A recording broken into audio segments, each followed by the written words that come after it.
효율적인 마케팅을 할 수 있느냐, 제가 오늘 이거를 4가지로 한번 정의를 해봤어요. 당장 내가 300만 원 쓰면은 적어도 400만 원, 500만 원의 결과값을 원하시잖아요. 저도 사실 한 회사 대표로서 그 마음을 이해를 해요. 우리가 영상에 꾸준히 돈을 들이는데 꾸준히 돈을 들인 만큼 장기적으로 나중에 우리가 하나하나 영업하지 않아도 팔릴 수 있는 시스템을 만들려면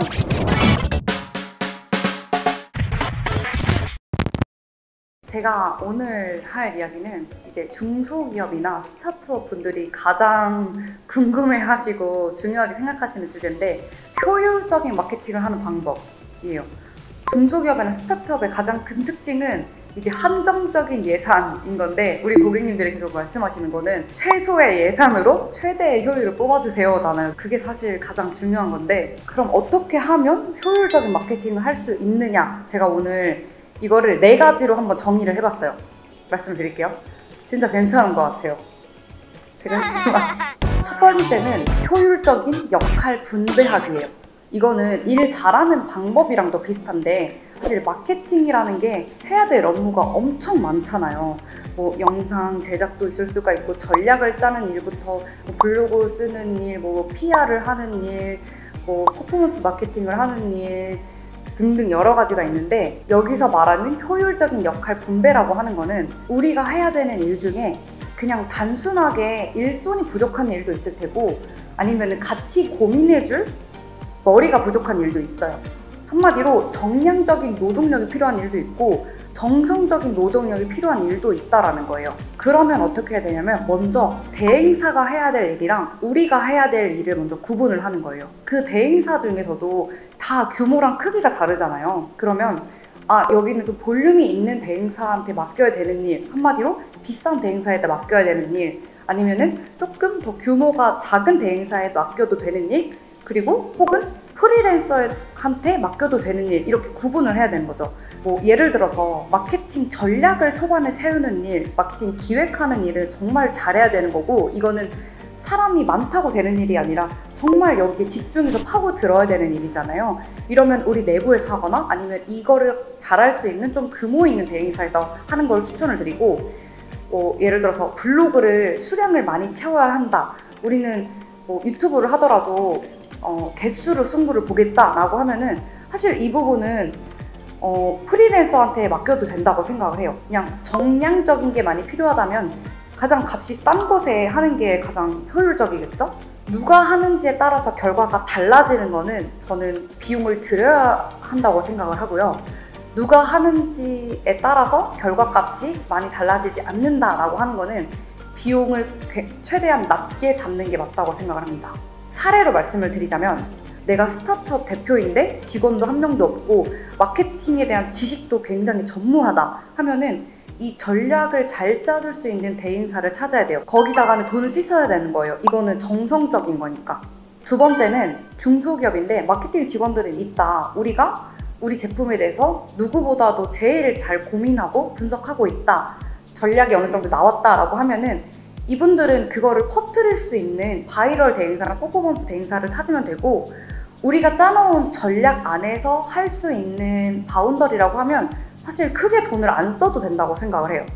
이분들은 우리 내부에서 전략을 만들 수 있다라고 하면은 그 기획하는 부분에서는 크게 돈을 쓰지 않고 실행할 수 있는 대행사들을 찾아서 효율적인 비용으로 마케팅을 하면 된다고 생각합니다.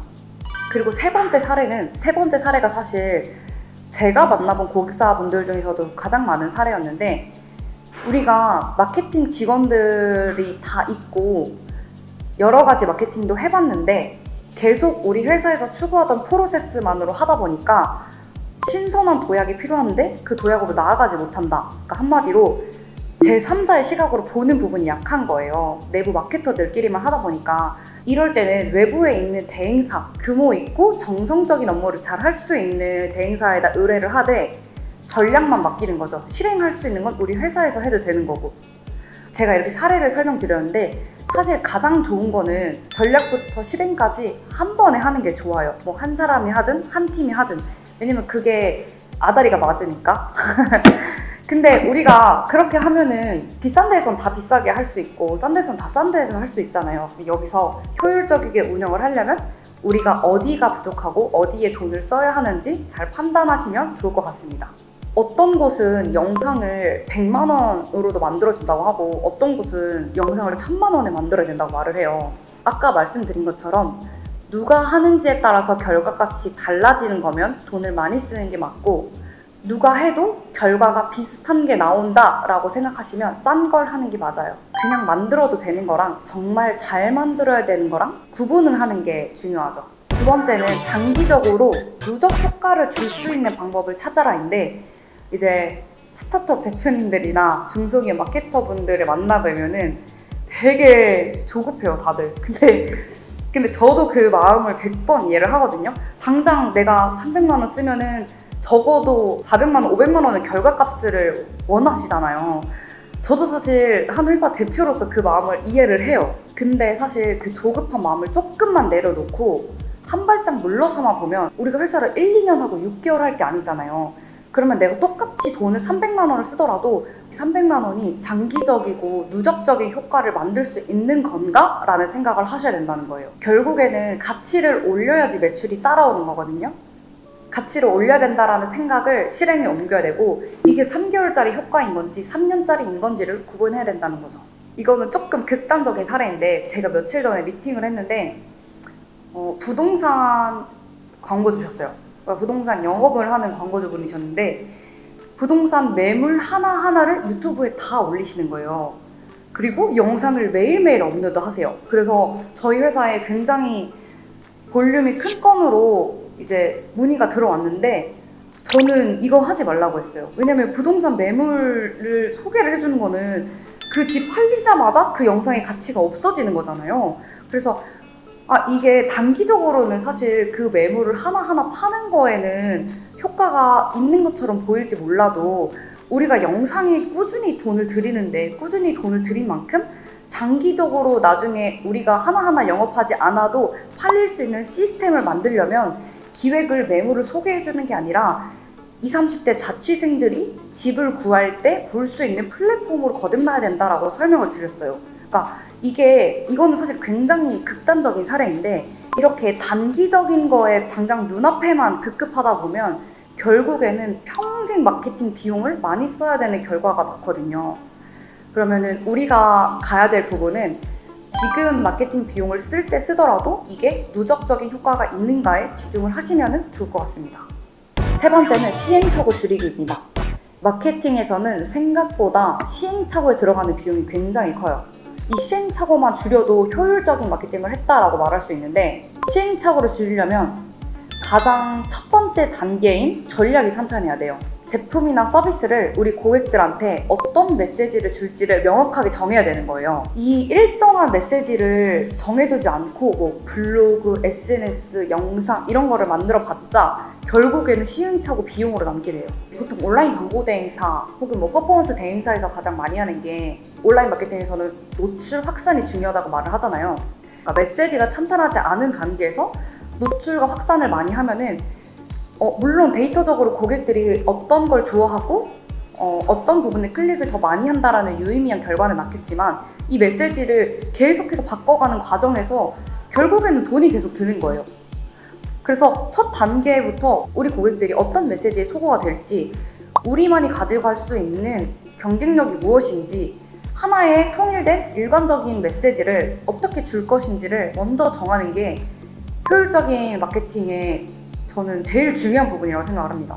전략 단계가 미흡할수록 이제 퍼포먼스에서 시행착오 비용을 많이 겪게 되는 거죠. 네 번째는 광고주 분들은 아무래도 뭐 제조업 분들이나 뭐 MD 분들, BM 분들 이런 분들이 많은데, 내 제품이니까, 내 사업이니까 내 이야기들을 너무 많이 해요. 이게 중소기업, 대기업, 스타트업 어떤 회사를 가나 다 똑같아요. 남들이 듣기에는 굉장히 어려운 말이거든요. 근데 그럴수록 저는 마케팅하는 단계에서 우리 내부 사람들의 이야기를 먼저 듣는 것도 중요하다고 생각해요. 뭐 내부 직원이 될 수도 있고 아니면 대행사가 될 수도 있고. 왜냐면 규모가 그렇게 크지 않을수록 우리 제품을 먼저 접하는 첫 번째 고객이 마케팅하는 단계에서의 실무자라고 생각을 하거든요. 그 실무자들 설득이 되어야지 우리가 고객을 설득할 수 있는 힘이 생기는 거예요. 저희가 진행한 예시로 방수비대라고 하면은 아무래도 이제 MD 분들이나 고객사 분들께서는 뭐 이게 방수 등급이 몇 등급이다, 뭐 어떤 센서를 가지고 있다 이렇게 하는데 사실 고객들이 듣기에는 굉장히 TMI거든요. 그래서 그냥 한번 물 뿌리는 장면을 이렇게 확 보여주는 게 고객 입장에서는 훨씬 설득이 가는 거예요. 근데 이런 의견을 제시를 했을 때 고객들의 이야기를 수용할 수 있는 준비가 되어 있어야 된다는 거죠. 이제 마지막은 파트너를 잘 만나야 한다인데, 이거는 뭐 제가 우리 회사 오세요 뭐 혹은 단순히 대행사가 좋습니다, 꼭 대행사에서 하세요 라는 말을 하는 게 아니라, 저도 이 일을 하면서 많은 프로젝트를 하면서 느낀 건데, 우리가 흔히 대학교에서 처음 마케팅을 배울 때는 코피라고 배워요. 코피는 이제 제품, 유통, 가격, 프로모션을 모두 아우르는 게 마케팅이라고 하는데, 저는 이게 굉장히 이론적인 거지만 실무를 하면서 정말 이게 유기적으로 연결이 되어야지 성공적인 마케팅을 할 수 있는 거구나 라고 생각을 했어요. 파트너를 잘 만나야 된다는 거는 결국에는 제품, 가격, 유통을 잘 알아야 프로모션도 잘 할 수 있다는 거예요. 이게 내부적인 직원이어도 좋고 장기적으로 갈 수 있는 파트너를 만들어야지 결국에는 그 브랜드가 성장하는 것 같아요. 단편적인 예시로 영상만 제작을 한다고 해도 콘텐츠 제작, 이게 콘텐츠 제작만 따로 떨어뜨려 있는 게 아니잖아요. 전반적인 브랜딩, 그리고 브랜딩 마케팅과 연관이 되어 있는 거잖아요. 그래서 영상을 제작할 때 우리가 소속된 브랜드에 대한 공감이나 애정이 없으면 아무래도 좋은 아웃풋을 내기가 어려운 것 같아요.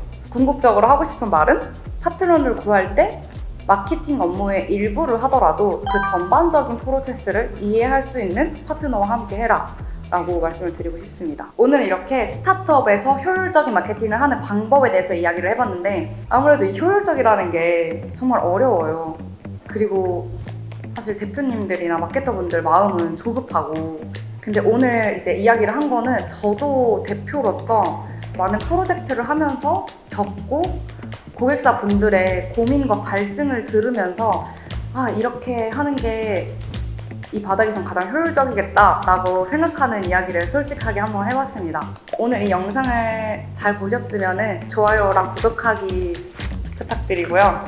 저는 사실 이야기하는 걸 굉장히 좋아해요. 그래서 이 영상을 봤는데 한번 만나서 상담해보고 싶다 라고 하면은 언제든지 저한테 연락 주시면 감사하겠습니다. 네. 안녕. 안녕. 엄청 싫어하는데? 왜 안 하셨어요? 안녕.